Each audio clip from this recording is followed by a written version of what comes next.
Hello my dear students, today we are going to solve problem number 5. TM Limited went in for liquidation on 31st March 2017. The balance sheet of the company as at 31st March 2017 is as given below.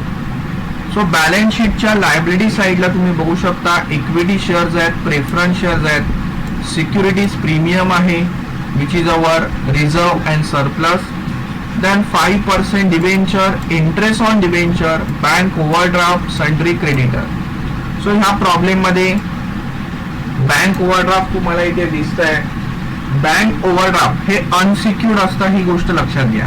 बघूया आपण त्याचं payment कधी करायचं. Asset साइडला freehold property, plant, motor vehicle, stock, debtor आणि at the end आहे profit and loss account. Profit and loss account asset साइडला means this is our loss. The preference dividend are in arrear for the year 15-16 and 16-17. So he just आपल्यासाठी information आहे.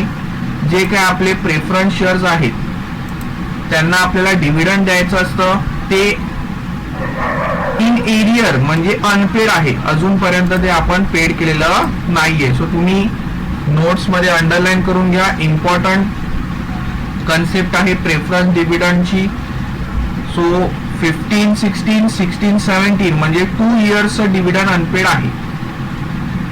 The company articles provide that on liquidation out of surplus assets remaining after payment of liquidation cost and outside liability, it shall be applied firstly towards arrears of preference dividend, secondary to preference shareholder with a premium thereon at 10 per share, and finally any residue means remaining shall be paid to equity shareholder. ही पण आपल्यासाठी information आहे. ते काय म्हणतात, सगळी liability आणि liquidation expenses clear केल्यानंतर जो काय पैसा राहतो हा ओनरचा असतो, आपल्यालाही माहिती आहे. म्हणजे पहिल्यांदा आपल्याला प्रेफरन्स शेअर होल्डरला पेमेंट करायचं आहे, त्यात पण पहिल्यांदा डिव्हिडंड द्यायचं आहे, मग प्रेफरन्स शेअर होल्डरची प्रिन्सिपल अमाऊंट द्यायची आहे, आणि त्याच्यानंतर पण जर काही अमाऊंट बॅलन्स राहिली तर ती आपण इक्विटी शेअर होल्डरला द्यायची आहे. बघूया आपण इक्विटी शेअर होल्डरला काही अमाऊंट मिळणार की नाही. The liquidator realise assets has below. So जो लिक्विडेटर आहे त्यांनी खालील प्रमाणे आपल्या असेट्स सोल्ड केलेल्या आहेत, तुम्ही बघू शकता. Freehold property 14,25,000. सो ही झाली बुक व्हॅल्यू आणि ही झाली रिअलाइज व्हॅल्यू, म्हणजे या व्हॅल्यूला सेल केलंय. प्लांट, मोटार व्हेकल, स्टॉक, डेटर, ओके. सो हे सगळं असेट्स रिअलाइज करून आलेले पैसे. क्रेडिटर वेअर पेड लेस 5% डिस्काउंट. सो याला पण अंडरलाईन करा. क्रेडिटर पेड केले आहेत आणि 5% discount. So discount means reduction in price. So जी काय क्रेडिटरची अमाऊंट आहे 1,16,000 त्याच्यामधून 5% आपण, सॉरी माफ करा, क्रेडिटरची अमाऊंट आहे 2,30,000 त्याच्यामधून आपण 5% लेस करणार, बाकीची अमाऊंट पेड करून टाकणार. Debenture holder were paid along with accrued interest up to 30th June. So आपण डिबेंचरला इंटरेस्ट द्यायचा आहे up to 30th June. So हे सुद्धा अंडरलाईन करून ठेवा. सो बघा बॅलन्स शीट आपण कधी करतोय 31st मार्च 2017, बरोबर की नाही. सो 31st मार्च 2017 आहे, आपण 30 जून 2017 पर्यंत त्यांना इंटरेस्ट पेड करायचा आहे. सो प्रॉब्लेम मध्ये दिलंय, सो त्या हिशोबाने आपल्याला पेड करावं लागणार. सो एप्रिल, मे आणि जून असं 3 महिन्याचं इंटरेस्ट तुम्हाला द्यायचं आहे. सो आपण पहिल्यांदा इथे वर्किंग नोट करून घेऊया. Calculate accrued interest on 5% debenture. किती महिन्याचं असणार आहे, ऑब्विसली 3 मंथ. सो आपल्या डिबेंचरची व्हॅल्यू बघा किती आहे, 2 लाख, बरोबर. So 2 lakh is our principal value. So 2 lakh वरती आपण कॅल्क्युलेट करणार 5% is our rate of interest for 3 month, म्हणजे 3 divided by 12. सो आपल्याला इथे 3 मंथचं कॅल्क्युलेशन येणार 2,500. सो प्रॉब्लेम मध्ये त्यांनी दिलेलं आहे. सो आपल्याला हे 3 महिन्याचं इंटरेस्ट पेड करावं लागणार. Liquidator remuneration is 2% on assets realise. हे तर एकदम स्ट्रेट फॉरवर्ड आहे. बघा असेट रिअलाइज हे तुम्हाला दिलंय, रिअलाइज ऑफ द असेट्स. ह्या सगळ्याची टोटल घ्यायची, जी काही टोटल आहे त्याच्यावरती 2% काढायचं, ते त्याचं रेम्युनरेशन असणार. सो ही इन्फॉर्मेशन पण आपल्यासाठी इम्पॉर्टंट आहे. कॉस्ट ऑफ लिक्विडेशन म्हणजेच एक्सपेन्सेस 7640. सो एक्सपेन्सेस आपल्याला दिलेले आहेत. Prepare the liquidation statement of account. So नेहमीप्रमाणे आपण रिसिप्ट साइड पासून सुरुवात करूया. रिसिप्ट साइडला पहिल्यांदा आपण लिहिणार to assets realise. So assets sold करून आपल्याकडे जी काही अमाऊंट आली आहे ती आपल्याला रेकॉर्ड करावं लागणार. सो बघा पहिल्यांदा आहे फ्री होल्ड प्रॉपर्टी. आता ऑब्विसली बुक व्हॅल्यू घ्यायची नाही, इथे ज्या काही व्हॅल्यू दिल्या आहेत त्याच व्हॅल्यू घ्यायच्या. फ्री होल्ड प्रॉपर्टी, त्यानंतर प्लांट. सो मी कॉपी पेस्ट करतो आहे, तुम्ही पण लिहा नोट्स मध्ये. प्लांट, त्याच्यानंतर मोटार व्हेइकल्स. या सगळ्या असेट्स आपण सेल केल्यानंतर आपल्याकडे पैसे आलेले आहेत. सो ते रिसिप्ट साइडला येणार. मोटार व्हेइकल स्टॉक,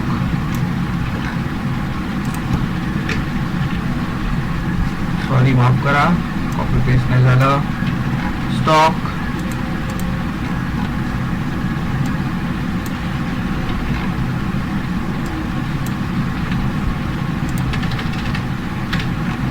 आणि ऍट द एंड आहे सन्ड्री डेटर. सो असेट्स रिअलाइज केल्यानंतर आपल्याकडे अमाऊंट येणार, त्यामुळे ऑब्विसली डेबिटला तर अमाऊंट तुम्ही बघा, मी डायरेक्टली रेकॉर्ड करत जातो. 14 लाख तुम्ही नोट्स मध्ये बघा, मी नोट्स मध्ये बघून रेकॉर्ड करतोय. 14,25,000, 5,05,000, then 1,18,000, 3 लाख, त्याच्यानंतर 1,20,000. सो ह्या सगळ्या असेट्स आहेत.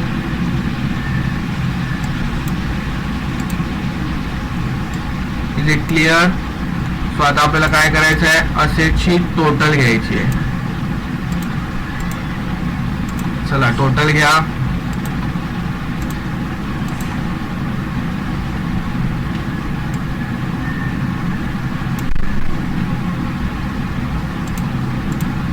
सो असेटची टोटल आहे 24,68,000.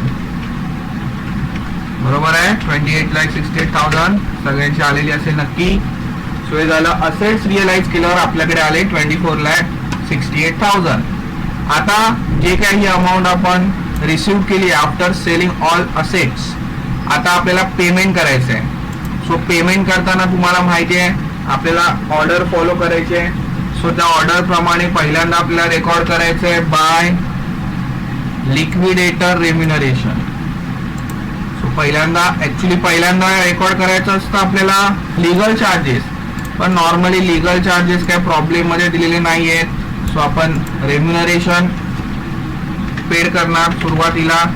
आणि इथे तुम्हाला वर्किंग नोटची गरज नाही, कारण बघा ना डायरेक्टली दिलेलं आहे 2% of the asset realise. So asset realise बघा, ह्या सगळ्या असेट रिअलाइज केलेल्या त्याची टोटल आहे 24,68,000.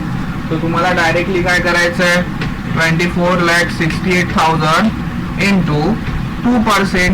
सो डायरेक्ट तुम्हाला आन्सर मिळणार. सो 24,68,000 वरती 2% किती येतात, 49,360. सो हे डायरेक्ट बघा स्ट्रेट फॉरवर्ड कॅल्क्युलेशन आहे liquidator remuneration. After paying liquidator remuneration, next we have to paid cost of liquidation means liquidation expenses. So order प्रमाणे तुम्हाला पेमेंट करत जायचं आहे. Liquidation expenses are given in the problem. हे बघा cost of liquidation what 7640. So इथे येणार 7640, बरोबर 7640. आफ्टर लिक्विडेशन एक्सपेन्सेस आपण पहिल्यांदा पेमेंट करणार debenture holder, because debenture holder are outsiders, creditor of the company. So 5% debenture account. So debenture ची nominal value किती आहे बघा 2 लाख. सो हे पहिल्यांदा देणार 2 लाख.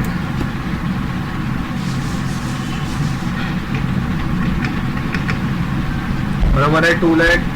त्याच्यानंतर इंटरेस्ट ऑन डिबेंचर, इंटरेस्ट पण द्यावं लागणार. So bye interest on debenture, बघा इथे सुद्धा आहे इंटरेस्ट ऑन डिबेंचर. सो पहिल्यांदा बॅलन्स शीट मधलं इंटरेस्ट जे आहे, जे आपण ऑलरेडी रेकॉर्ड केलेलं आहे इंटरेस्ट ऑन डिबेंचर, ते पहिल्यांदा तुम्हाला पेड करायचं आहे. इंटरेस्ट ऑन डिबेंचर अकाउंट इथे ब्रॅकेट मध्ये लिहायचं हॅज पर बॅलन्स शीट.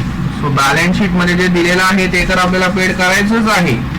त्याचबरोबर त्यांनी आपल्याला डेट सुद्धा दिलेली आहे की नाही. सो बॅलन्स शीट मध्ये दिलेलं आहे 5000. सो ते 5000 करायचंच आहे. त्याच्याबरोबर आपल्याला हे जे आपण अक्रूड इंटरेस्ट कॅल्क्युलेट केले 3 मंथचं, ते सुद्धा आपल्याला ते सुद्धा आपल्याला पेड करायचं आहे by accrued interest on 5% debentures account. So हे accrued interest आहे. त्याच्यासाठी आपण केलेले आहे working note number 1. So working note number 1,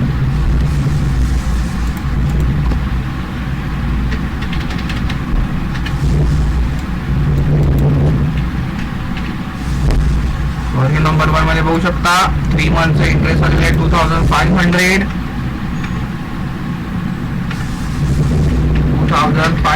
so हे 2500 कसे आले ते तुम्हाला इथे दिले. त्यांनी इंटरेस्ट आपण पेड केलेला आहे. हे बघा debenture holder were paid along with the accrued interest up to 30 June 2017. So 30 जून पर्यंतचा इंटरेस्ट त्यांना द्यायचा आहे. आपण बॅलन्स शीट आहे 31 मार्च. सो 31 मार्च नंतर एप्रिल, मे आणि जून 3 महिन्याचा इंटरेस्ट आपण देणार. सो बघा हे डिबेंचरचं सगळं कॅल्क्युलेशन झालं. डिबेंचर नंतर आपण कोणाला पेमेंट करतो, क्रेडिटर्सला, बरोबर की नाही. डिबेंचर नंतर कोणाला पेमेंट करतो, क्रेडिटर्सला. सो क्रेडिटरची अमाऊंट बघा किती आहे, सन्ड्री क्रेडिटर्स 2,30,000. सो 2,30,000 पूर्ण पेड करायचे आहेत का आपल्याला, तर आन्सर आहे नो. आपल्याला त्यांनी इन्फॉर्मेशन दिलेली आहे सन्ड्री क्रेडिटर्स साठी. काय बोलताय बघा, लेस डिस्काउंट ऑफ 5%, म्हणजे जी काय सन्ड्री क्रेडिटरची अमाऊंट आहे 2,30,000 इंटू 95% पेमेंट करणार. 5% आपल्याला डिस्काउंट मिळालं म्हणजे आपण पेमेंट किती करणार, 95%. सो 2,30,000 चे 95% 2,18,500. सगळ्यांनी कॅल्क्युलेशन करा. 2,18,500. चला, सो क्रेडिटरचं पण पेमेंट झालं. आता काय करणार आपण, क्रेडिटर नंतर अजून आउटसाइडर पण बाकी आहे का बघा. लायबिलिटी साइडला बघायचं नेहमी. क्रेडिट डिबेंचरचं आपण हे पेमेंट केलं, बरोबर. बघा मी रेड कलरनी मार्क करतो, मी तुम्हाला कळेल. हे पेमेंट झालं. क्रेडिटरचं पेमेंट पण झालं. आता अजून कोण राहिलंय, बँक ओव्हरड्राफ्ट. जसे ह्या प्रॉब्लेम मध्ये क्रेडिटर अनसिक्युर्ड आहे, बँक ओव्हरड्राफ्ट पण अनसिक्युर्ड आहे. सो ते सुद्धा क्रेडिटर बरोबरच पेड झालं पाहिजे. सो क्रेडिटरच्या नंतर लगेच आपण पेड करणार bye bank overdraft. So bye bank overdraft पूर्ण पेड करणार 1,16,000. त्याच्यानंतर आता आपल्याला पेड करायचं आहे प्रेफरन्स शेअर होल्डर. पण बघा त्यांनी ते इन्फॉर्मेशन दिली आहे. फर्स्टली पेमेंट करताना firstly towards arrears of preference dividend. So आपल्याला इथे एरियर्स ऑफ प्रेफरन्स डिव्हिडंड काढावं लागणार. Working note number 2.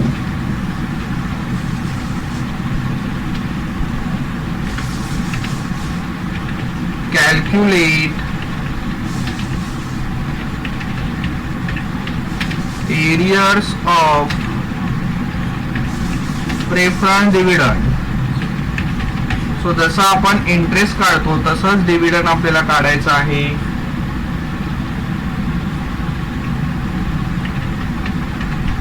Arrears of preference dividend is equal to, पहिल्यांदा बघा तुम्ही प्रेफरन्स शेअरची नॉमिनल व्हॅल्यू किती आहे 12 लाख. सो ऑब्विसली इथे 12 लाख कारण नॉमिनल व्हॅल्यू वरती कॅल्क्युलेट करायचं असतं. 12 लाख इंटू रेट बघा तुम्ही, रेट ऑफ डिव्हिडंड किती आहे 10%. So rate of dividend is 10%.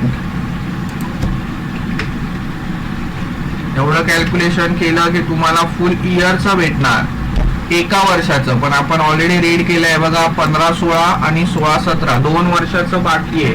So तुम्हाला इथे अजून काय करावं लागणार इंटू 2 करावं लागणार, मग 2 वर्षाचं भेटणार. सो ते आलेलं आहे 2,40,000. आलाय का 2,40,000.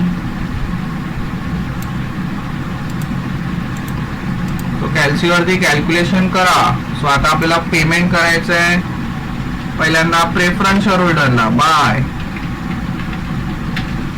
रिटर्न टू, इथे लिहायचं असतं by return to preference share holders.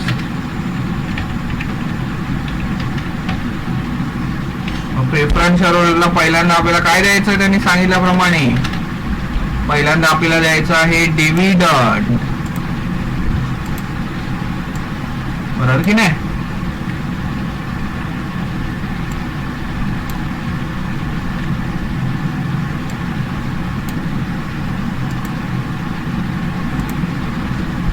पहिल्यांदा आपल्याला द्यायचं आहे डिव्हिडंड. सो या arrears of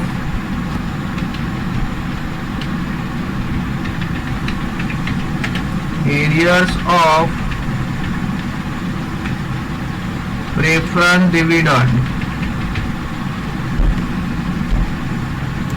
arrears of preference dividend inner column मध्ये. सो पहिल्यांदा आपण डिव्हिडंड देणार. सो डिव्हिडंड आलेला आपलं वर्किंग नंबर 2 मध्ये 2,40,000.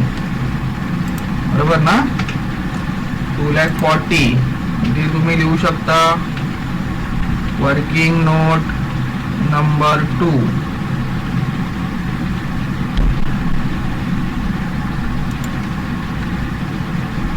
चला हे तर नक्की कळालं असणार.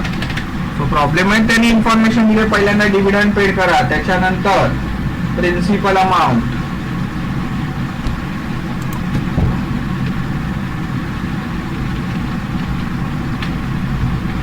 सो प्रॉब्लेम तुम्हाला दिसायला मोठा दिसतोय पण ऍक्च्युली सोपा आहे. सो प्रिन्सिपल अमाउंट म्हणजे नॉमिनल व्हॅल्यू किती घेतले होते त्यांच्याकडून 12 लाख. सो ते 12 लाख देणार त्यांना.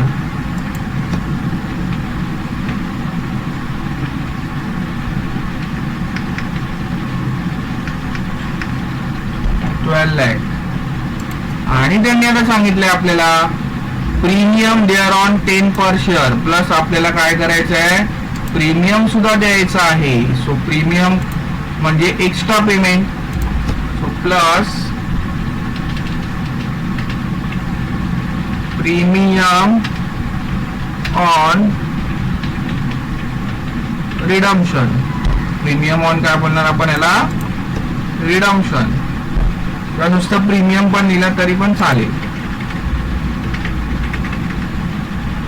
सो प्रीमियम किती असणार आहे नंबर ऑफ शेअर्स आहेत 12,000. बघा तुम्ही बघू शकता दिलेत त्यांनी. सॉरी दिले नाही आहेत आपण काढू शकतो. नंबर ऑफ इक्विटी शेअर्स दिलेत 1 लाख. प्रेफरन्स शेअर बघा कसे काढायचे नंबर. नॉमिनल व्हॅल्यू घ्या कॅल्सिंग मध्ये 12 lakh divide by face value करा 100. सो तुम्हाला नंबर भेटणार 12,000. सो 12,000 इंटू पर शेअर आपलं 10 रुपीज आहे प्रीमियम. सो 12,000 इंटू काय होणार 10. बरोबर म्हणजे आपण त्यांना प्रीमियम किती देणार 1,20,000. 1,20,000 पेमेंट देणार. सो तुम्ही बघाल तर टोटल आली आहे आपली 2,40,000 dividend 12 lakh principal plus premium म्हणजे एक्स्ट्रा अमाऊंट 1,20,000 आपण दिली. सो टोटल आपण त्यांना दिले 15,60,000. टोटल आपण किती दिले 15,60,000.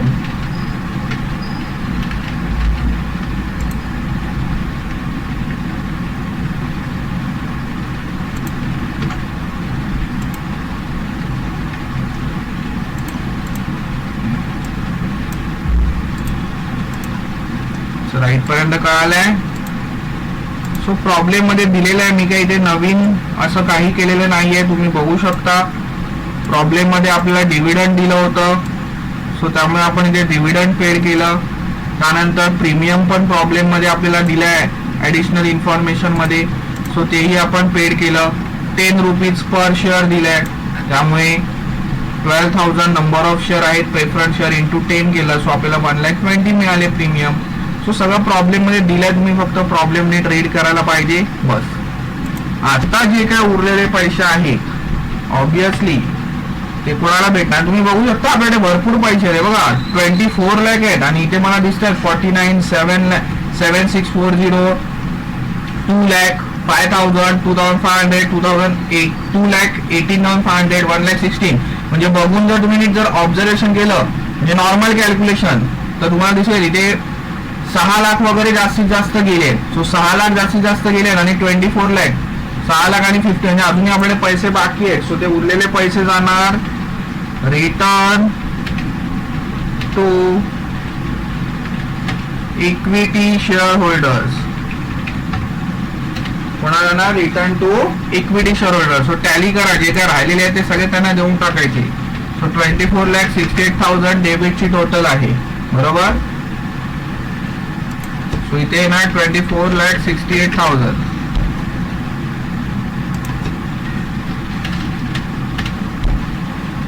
सो आता तुम्ही मायनस केली पूर्ण क्रेडिट साइड की तुमच्या लक्षात येईल बॅलन्स किती राहिलाय तो.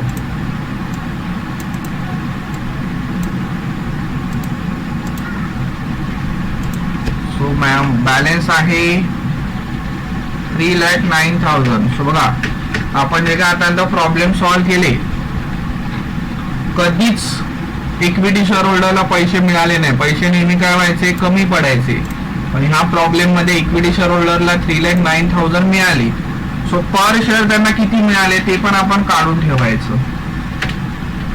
सो बघा इक्विटी शेअर होल्डरचे नंबर ऑफ शेअर दिले त्यांनी 1 लाख, बरोबर. सो इथे लिहायचं 1 लाख.